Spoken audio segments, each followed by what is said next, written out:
very nice to see such a nice crowd tonight. I'm going to ask a few questions to see if I can figure out. On, I don't think. You don't think so? No. I just need to get closer, don't I? Yeah. Okay. I may just ask a few questions to figure out, what brought everybody tonight. One is, it's a town. Thank you. I appreciate that, Bruce. One may be that you looked and saw that there's a town hall meeting tonight and just didn't know that it was not the health and wellness town hall meeting. It was to be held a little bit later this month. I think it's because there's a lot of interest in the time of year that we're going through. And it'll culminate in about a month and a half, a little bit more than that, when we have our annual election. So, to look at that and draw back and say what's of interest to the community right now, there are some things that will be decided in the annual meeting that we do every year that are important to all the members. One of those, and I'll just start off with this, one of those is the fact that we vote for new board members at that time, and we move 3 old board members out. So, Not old. Current board members. Senior board members. Senior board members, yeah, thank you. I appreciate the correction. Okay, we have had a lot of activity in the board candidates that will be selected, or 3 of which will be selected in March, and a lot of that is because of the work that Beverly Franzen has done as our nominating committee chair this year, and a group of volunteers that have worked with her to identify people that would be interested and would be qualified to be on our board. So, Beverly, if I could call on you right now to talk a little bit about the candidates. Sure. I'd like to let you know the names of the people that have signed up and turned in their questionnaire and will be on the ballot on the March 5th ballot. And if you're in the room when I call your name, would you please stand so people will get more familiar with you? Joe Hart, and these are in no particular order. So Joe Hartman, Vince Sprinkle, and Vince isn't with us tonight. I had a call earlier today from his wife that he had a little, had to go to the hospital, so that he will be fine, and so he's not able to be with us tonight. Roger Eads, John Shirley, Darlene Smythe, Ron Lydell, Chad Van Oven, Doug Turner, and Joel Nyman. I appreciate and thank you all so much for your interest in running for the board. We have 9 candidates running. I think that's the most we've ever had run. The nominating committee did an amazing job, and we didn't really have to recruit. People just really volunteered this year to be a candidate for the board. So I think that they're seeing the positive process that we are moving forward and continue to improve on, and the communications we continue to improve on, and they want to be a part of it. So I appreciate very much. You will be getting the ballots the end of this month, so you will have the month and the end of February and up till the annual meeting to vote. I also wanted to make you aware of a couple of candidate events where you will have an opportunity to ask questions and meet the candidates. The first one is on January the 21st, which is a Saturday from 2 to 4:30 here in the ballroom, and it's our usual wine and cheese party. So come and you'll hear the candidates talk about their issues themselves, and then you enjoy some time to go and meet each one of them and ask some questions and enjoy some wine and cheese. The other opportunity is at the Breakfast Club meeting, which is going to be on February the 22nd. And breakfast is at 7:30, and the meeting starts at 8 o'clock. So I encourage you again, if you didn't make the wine and cheese, or you want to hear more from the candidates, to go to that one. Thank you, Mr. President. Thank you, Ms. Branson, for all the work you and your committee have done. And how about a round of applause for our brave souls that are running for board?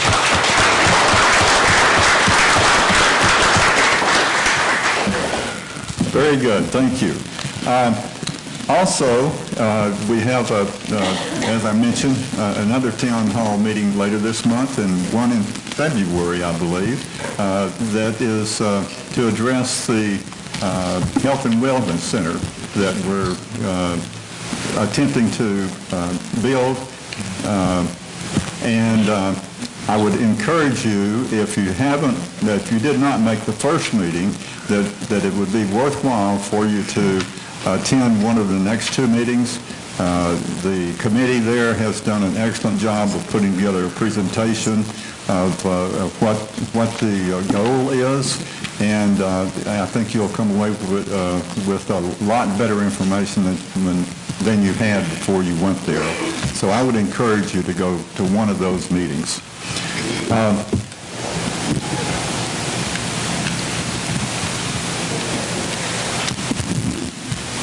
And there are, for the annual meeting, there are at least two ballot issues, so you'll be wanting to get the packet that Beverly just mentioned was coming out at the end of January, and get an opportunity to review those items that the membership will be voting on. All right. Going on, I'll just go ahead and get into the agenda. What we're going to do is attempt to move along swiftly in our board agenda tonight, so that we have some time for our town hall meeting. As a result, I would like to move on to the next category on our agenda and ask that if you have questions, comments, concerns that are applicable to the items on our agenda tonight, then we'll take those at this time. But if it's something else that you'd like to find out about, let's delay that until we get into our town hall meeting. And by the way, I mentioned in my article this month in the columns that this is another indication of the type of work that's coming out of our communications committee. And Mr. Ross Corns is the board representative to that committee, and he's going to be moderating the town hall meeting this evening. Ross, you have any comments? No, I thank everybody for showing up tonight for the board meeting and for the first town hall meeting. This is something that the community has asked for, and we're pleased to see as many people come out on a cold night to see us and to ask questions, and hopefully we'll be able to answer those and get you out of here in a timely fashion before the snows come in. Mr. President, Brian, there's seats up front. Yep. Okay, I just saw you standing there. Okay, good. One other person I'd like to recognize is Ms. Wynette Burns, who is the immediate past president of our board of directors. She has volunteered this year to chair the reinstituted communications committee, and they've done an excellent job, and there are a lot of things that point to the job they've done, but this is one I think that you will agree they've put a good meeting together. So are there any comments from the audience? Be happy to address them at this time if they involve items on the agenda. If not, we'll address them during the town hall meeting. And the town hall meeting, by the way, is the same location. We'll take probably a short break when we get through with our agenda, and then reconvene in here and go on with our town hall meeting. All right, the next item on our agenda are the minutes for the December 1st, 2016 meeting. And Mr. Jakely, do you have a motion for that? Mr. President, I make a motion that we approve the minutes of the December meeting as written. All right, sir, thank you. Is there a second? I'll second that motion. Mr. Cross, thank you.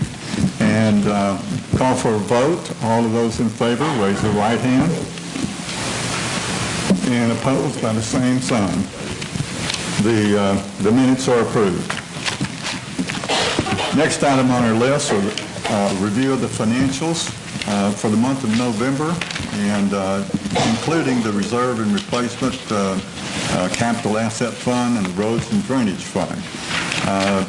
Mr. Class is our treasurer this year, and I would like to call on him to introduce the financial analysis. Yes, I'll yield the floor to Mr. Bartholomew to give a report through the month of, for November 30th, which is the first month of the fiscal year. Thank you, Mr. Treasurer. Mr. President, let's take a look at the financial results for the first month of our fiscal year ending November 30th. Our revenues were down about almost $20,000 first month of the year. Starting out at the top of the page, you can see our operations assessment. We're at 3,008 members currently, which is plus 3 year-to-date. So we've added 3 during the first month. Good start. Communication ad revenue was down a little bit. We did $15,000 on a plan of $17,000. So our communication revenue was $2,900 below our budget. Food and beverage, predominantly due to private parties, had a $4,900 missed a plan for the budget after the first month.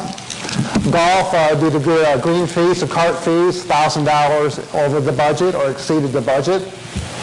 PPLA and CC, we had 16 transfer fees this month, so that was very good. So we were able to exceed our budget in OA and CC by $1,000.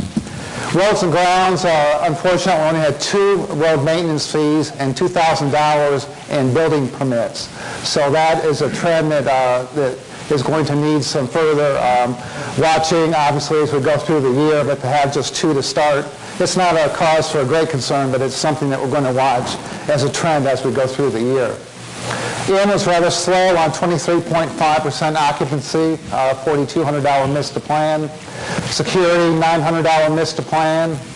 And when you take it all to the bottom line, $515,092 revenue on a plan of $535,043.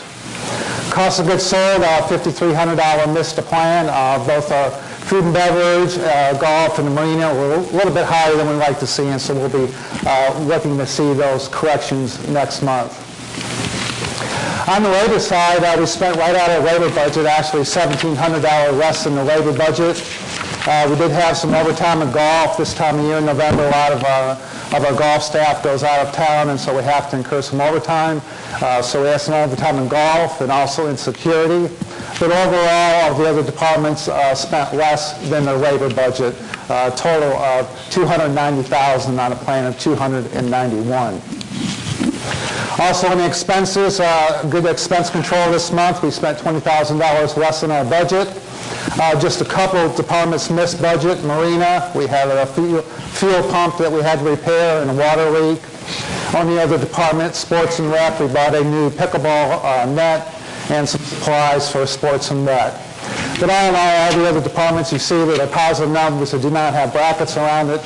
We spent $150,000 on our expenses on a plan of $171,000.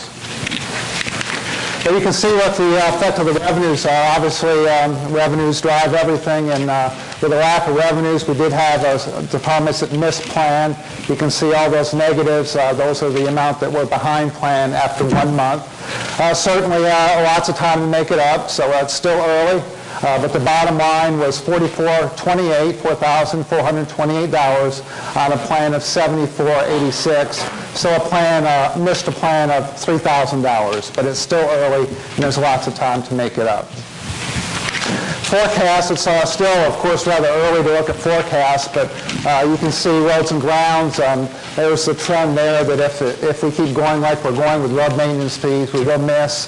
All the departments that you see with negative numbers are negative variances to budget. Still, that's only after 1 month, so we're really just into the budget.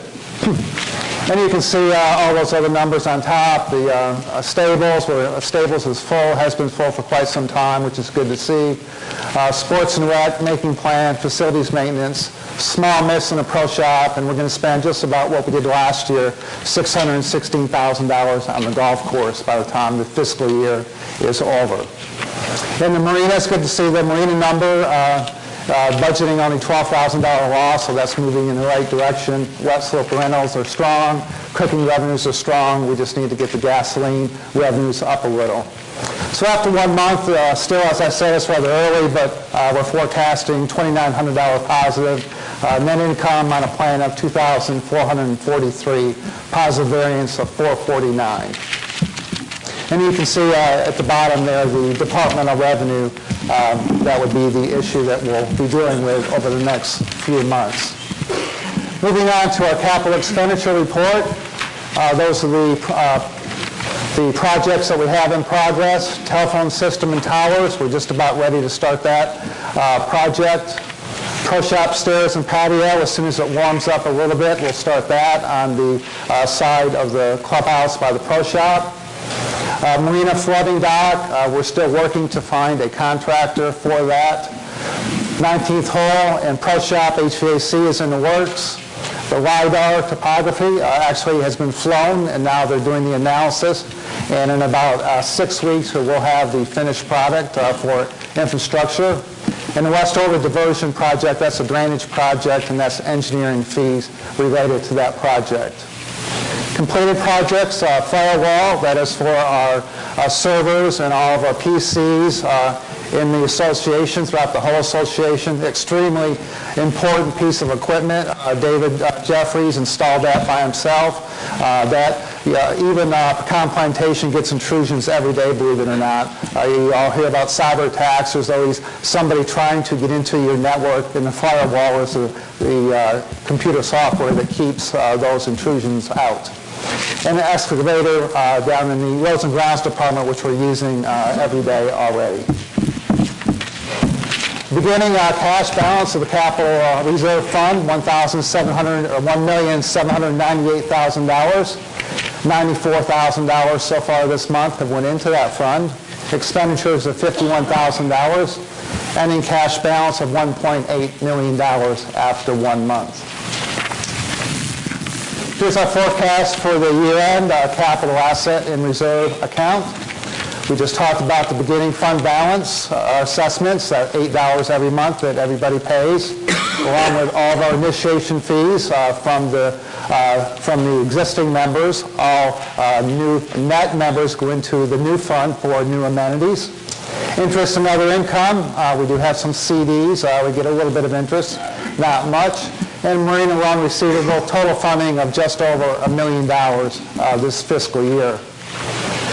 Capital spending for 2017, $854,000, $262,000 brought over from prior year. Total expenditures of $1.1 million. And we still expect to have, at the end of 10/31/17, a very healthy $1.689 million in our capital asset reserve fund. Moving on to Road and Drainage Fund. Currently, we have $829,000 in that fund. And as a reminder, that's the $19 that you pay every month for roads and drainage. On the bottom, with the projects that the Infrastructure Committee has planned and the deposits coming in, fund expenditures of $1.1 million.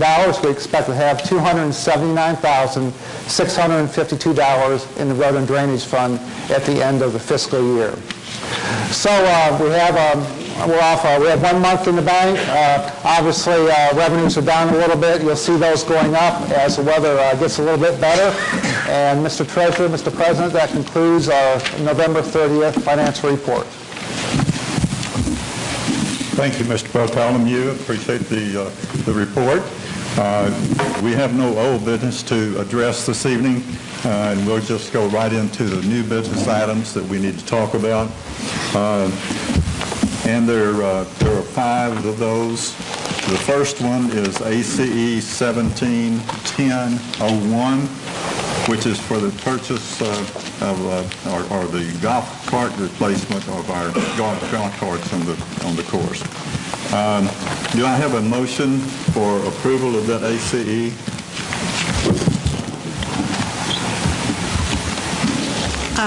Mr. President, I would like to make a motion to approve ACE 17-10-01 in the amount of $72,984 for the replacement of 24 Yamaha electric golf carts purchased in 2002 and 1 Yamaha gas cart also purchased in 2012. I'm sorry, not 2002, 2012. Thank you, Mr. Franson. Do we have a second to that motion? I'll second. Thank you, Mr. Jakely. Are there any comments, explanations, questions for the board? And one comment that was asked is, well, could we keep these golf carts another year? And the answer is that, yes, we could have kept them another year, but we would have lost in terms of trade-in value. We determined it was better to go ahead and get the trade-in value that was offered by the dealer and purchase new carts than to try and squeeze another year out of these carts with the breakdowns that occur with older carts. And $1,600 per cart, and the carts that have lights on them, $2,000 per cart. And the carts during the life of the time that we had the carts generated $90,000 in revenue. And we're going with a E-Z-Go cart, the TXT cart, and it will have automatic braking system for safety. So we felt that was a good benefit to add to the cart. So you don't have to punch on the brake, it'll automatically stop. So if you're on a hill, it'll stop automatically for you. I would like to also point out, too, that the amount in the budget that was approved for the replacement was $77,000, so we're under budget in terms of purchasing these golf carts. All right, sir.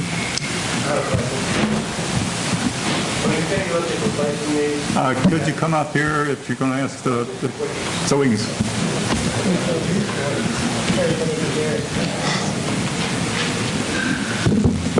Just quickly, when we looked at replacing the carts, they're 2002, so yeah, they're probably way faster. 2012, I corrected. 2012, okay. Have we ever looked at the fact of leasing them and turning them over that way and see what a payment plan was better than purchasing them, rather than having to worry about a trade-in? A lot of country clubs and golf clubs, have looked at that. The one I belong to in San Antonio found it better to lease and have them and then rather than buy them and let them go past a possible useful life where they cost more to replace when they're on automatic replacement period based on a lease, which doesn't run any more than, in this day and age, than buying them. All right, sir. Bobby, could you address that?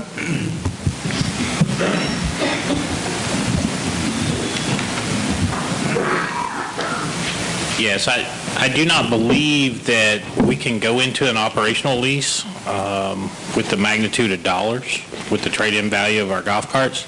The other thing is the lease value, the monthly charge, and the income coming in, operational dollars versus capital dollars. Like I said, we make right at $90,000 with the time that we've had this fleet.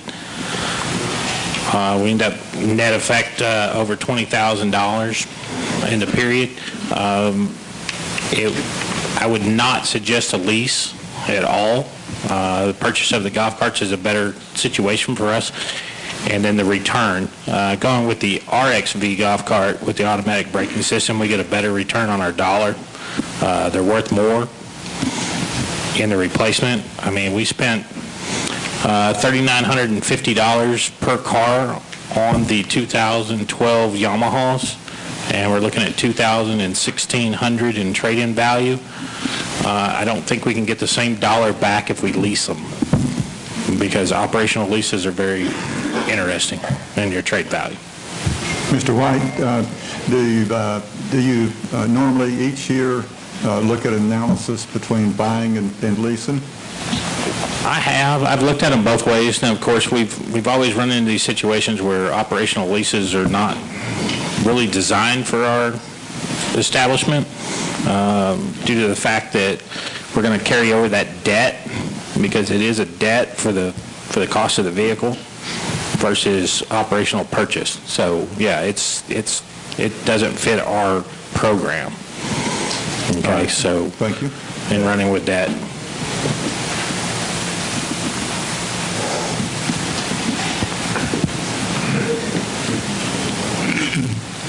Janice, a lease would be an expense, cash out of your back pocket today. A purchase goes on the books as an asset, and it is depreciated over the expected life of the vehicle, less whatever trade-in you might get. Depreciation is a deduction from taxable income, and I don't know if we still have a huge balance on that or not, but it is not cash out of your pocket until you get rid of it. Thank you, Mr. Meyer. Was there another question over here, or has it already been addressed? I'll get the rest of the answer from Bobby later. All right, sir. Thank you. Any other comments or questions? All right, we have a motion and a second, and we've had our discussion. I'll call for a vote. All of those in favor of approving ACE 1710-01, please raise your right hand. And those opposed, by the same sign. All right, the motion passes. The next item is ACE 1710-02 to create a concrete cart path in place of the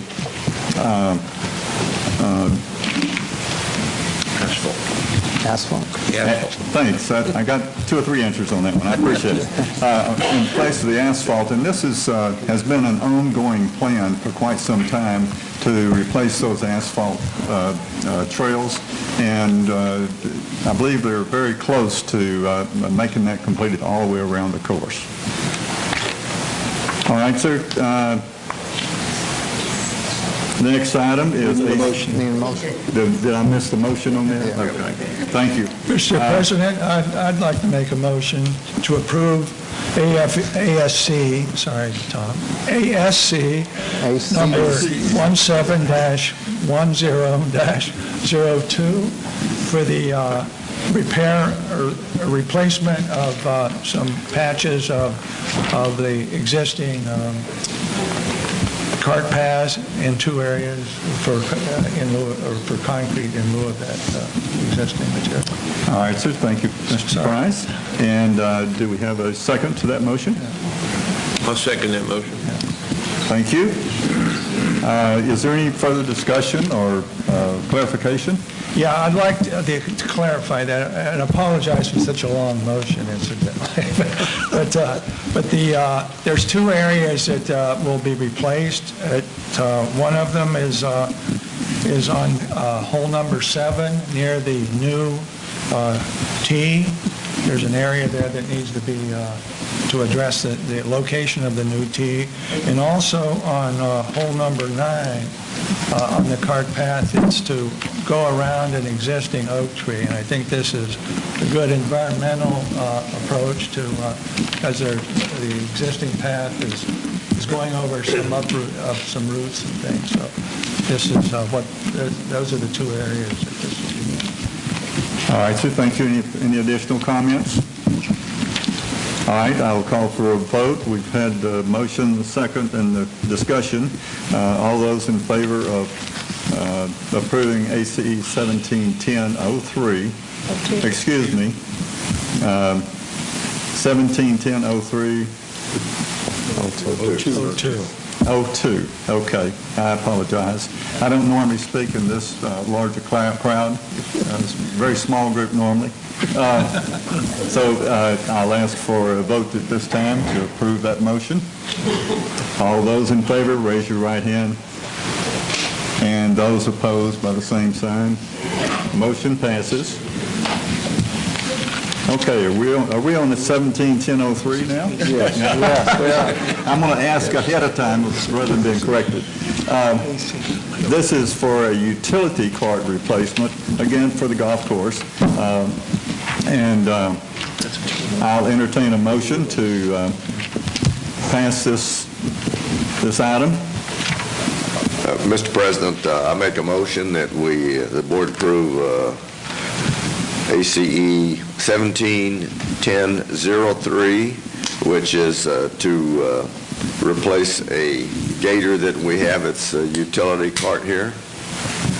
All right, sir, thank you. Is there a second to that motion? I'll second that. All right, thank you, Mr. Kite. I appreciate it.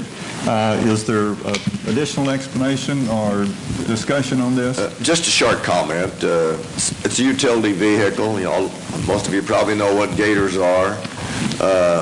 It gets pretty rough and tumble treatment. This one was a 2007, and it's getting pretty beat up, and we're spending a lot of time repairing it, so that's why we want to replace it. Thank you. Any additional questions or comments? All right, I'll call for a vote on this utility cart replacement, ACE 17-1003. All those in favor, please indicate by raising your right hand. And opposed by the same sign. The motion passes. The next item, item D, for ACE 17-1004, applying to an irrigation lake repair on hole number 9. Originally, we called that hole 19, but it has been corrected since that time, and I will entertain a motion to approve that ACE. Mr. President, I move that we approve, that the board approve ACE number 17-10-04 for the repair of the irrigation pond on hole number 9. All right, sir, thank you. Is there a second to that motion? I'll second that. Thank you, Mr. President. Any further discussion? Ross, do you want to? Yeah, this is one of the main ponds we use for irrigating the golf course. We've had a leak in it for many, many years. We're trying to find out where the leak is coming from. We need to repair the dam in that pond. Until we really get into it, we're not going to know what we're facing, but we lose a lot of water out of that dam, and it prevents us from getting the water that we need to irrigate the golf course, so it's time to take a look at what we have there and repair it. I might add that the loss is approximately 100,000 to 150,000 gallons each day. So that's a substantial amount of water that's being lost. Well, any additional comments? Yeah, I'd have a comment, please. You know, when this issue came up in the board meeting, I was pretty uncomfortable with it. I think one of the things we do as board members is make sure that these AFEs, expenditure of your funds, are adequately vetted. And my issue was that there's no guarantee that spending $20,000 to fix this lake is going to fix the problem. The lake itself is basically blasted out of sand rock that the Anthonys did back when they first built this place. The dam has been repaired. One time the north side was packed with clay, and apparently it slowed down the leak, but we still have the leak. Once it drops below about 3 feet, that leak pretty much resides, and it's not significant. However, in the summertime, you need that top 3 feet of water in order to adequately irrigate the golf course. I wish Ross had been at the workshop. I was prepared to vote against it, but and Ross's explanation today was right on. I sat down with an hour with Bobby White. We went over the detail, and I'm convinced that even though this patch may not work, it's cheaper than the other alternatives, and we probably should go ahead and give it a shot and try it. I might add that without doing it, there's a risk. You know, there's a significant risk of loss of the golf course by not inability to irrigate it properly. adequately. Any other questions or comments? Well, yeah, I would just say, it was pointed out to us the importance of that particular pond. Would someone like to comment on that in the irrigation system? It's not a very big pond for those of you who know where it is, but it's one of the most important ponds in terms of irrigation for our golf course. It's responsible for irrigating a good portion of our golf course, and when it drops, as Bob said, or somebody said, 3 feet, we get to the point where we can't pump water out of it. And without pumping water onto the golf course, we'll lose the fairways and greens. And at some point, we're going to have to get this addressed and fixed, or we put ourselves in jeopardy of having our golf course deteriorate, and none of us want to see that. Another factor to consider is any replenishment of water that needs to be pumped into that comes out of Lake Granbury as part of our water rights allotment. And so we're using that allotment for water that's essentially being wasted. We never actually exceed our allotment, so, but the cost to pump the water is still there. So, so it's not the cost of the water or exceeding our allotment, but still the cost of pumping it, and it actually gravity feeds from the top ponds all the way down into pond number 9. But yeah, it still costs extra to pump and lose water over the top of the, not the top of it, but the top part of the dam. Any other comments? Yes. Mr. Maurer? Thank you.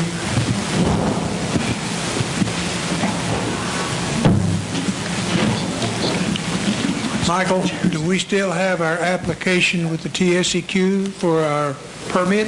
Yes, we do. It's Will the stopping of 100,000 gallons a day of leakage and being replaced by something else, will that change the numbers that have been applied for on the TSEQ? No, it will not. Our permit Won't is... have any effect on that application? It won't slow it down or change it? No. 100,000 gallons a day. Thank you.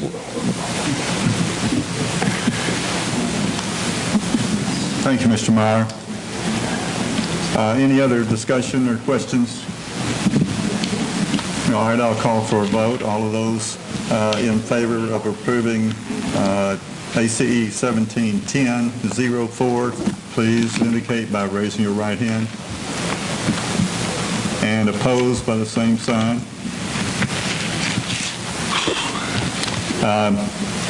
The motion passes. We're ready to go into the last ACE, which is 1710-05. It is for the replacement of a fryer at the marina, and we've been limping along with the old fryer for quite some time. And I think we've seen an increase in business at the marina. So it's definitely required. I'd like to have a motion to approve this ACE. Yeah, Mr. President, I'll make a motion to approve ACE 1710-05 for a fryer replacement at the marina in the amount of $4,825. Thank you, Mr. Cote. Is there a second to that motion? I'll second. Thank you, Mr. Jakely. Any further comments, questions? Yes, sir. This is just a normal routine replacement of a worn-out asset. So it was budgeted for $6,000, and it's coming in at $4,825. But it's just a normal update or replacement of one of our assets. All right, sir. Any other comments? All right, I'll entertain a motion to approve ACE 1710-05. We have the motion. We have a motion and discussion. Okay. I'll ask for a vote. All those in favor raise their right hand. And opposed by the same sign. The motion carries. We'll move on to our next item in the agenda. Committee management recommendations requiring board action. We don't have any this month. But we do have a management report by our General Manager, Mr. Bartholomew. Thank you, Mr. President. Each year we Mr. have... Bartholomew, just a minute. For some of you that are standing, we still have some open seats across the front and various aisles here. So if you'd like a seat, please come forward. Okay, I'm sorry. No problem. Each year, we like to recognize our employee at our employee recognition party. I want to thank all the residents for the generous contributions to the employee bonus fund. This year, $24,000 was distributed to the employees. It is based on tenure only. They get 1 point for each month of employment. We have a 60-point max, and it's divided by all the employees. Department managers and GM are not included in that bonus. So, again, thank you very much for all those who participated, made everybody's Christmas a little brighter. Also, at the recognition party, we have some outstanding employees. We have many outstanding employees. We can't recognize them all, but we like to recognize a few each year. And let me quickly go over the ones that received special recognition this year. Derek Dudley is one of our employees who works on a grounds crew. Great attitude, tremendous work ethic, can operate any piece of equipment we have, just vital to our staff there, so we wanted to recognize him. Along with Brian Glenn. Brian Glenn works in facilities maintenance, and he worked for the most part of the year by himself. We had one of our maintenance workers on medical leave, and he went way above and beyond the call of duty, making sure that the facilities were up to proper maintenance standards, and we thank him for that. Our third recognition award winner, Renee Sheffield. Most of you know Renee. Renee works in the food and beverage department, has a great personality. She gets many, many positive comment cards. I've never heard a negative word about Renee. Just a great person and does a great job for us, and so we wanted to recognize her. Jose Flores started out in our grounds department, moving to the golf maintenance department later on in his career. And then finally, he is now our chief mechanic, and that's an extremely important job to take care of all of our golf course maintenance equipment, all the preventative maintenance, to keep it running properly. And so we wanted to recognize him for his excellent work.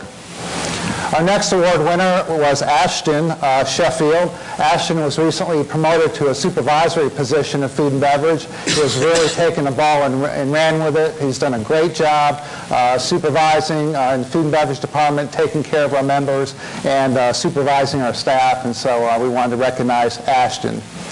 Our last special recognition award winner was John Ingram, our head tennis professional. John has brought a lot of energy and excitement to our tennis program. He's a master USTA professional, which means he certifies other professionals as they're ready to get their certification. And you may see John for special events. He'll dress up in costumes. He'll come to all the activities and has a great children's program too. A great ambassador for Pecan Plantation. And finally, somewhat bittersweet, we awarded our Employee of the Year award to Lula Pope. Everybody knows Lula. It was very well deserved. She retired on December 30th. She was an icon at Pecan, not only here, but throughout the community.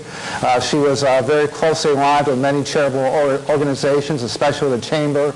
She was the past Chamber Ambassador of the Year, and she has gone on to retirement, so we wish her well. And she lives over at De Cordova, and I'm sure we'll be seeing her again, but it was very well deserved, and Lula did a great job for us in the time that she was here, and just, we wanted to recognize her as our Employee of the Year.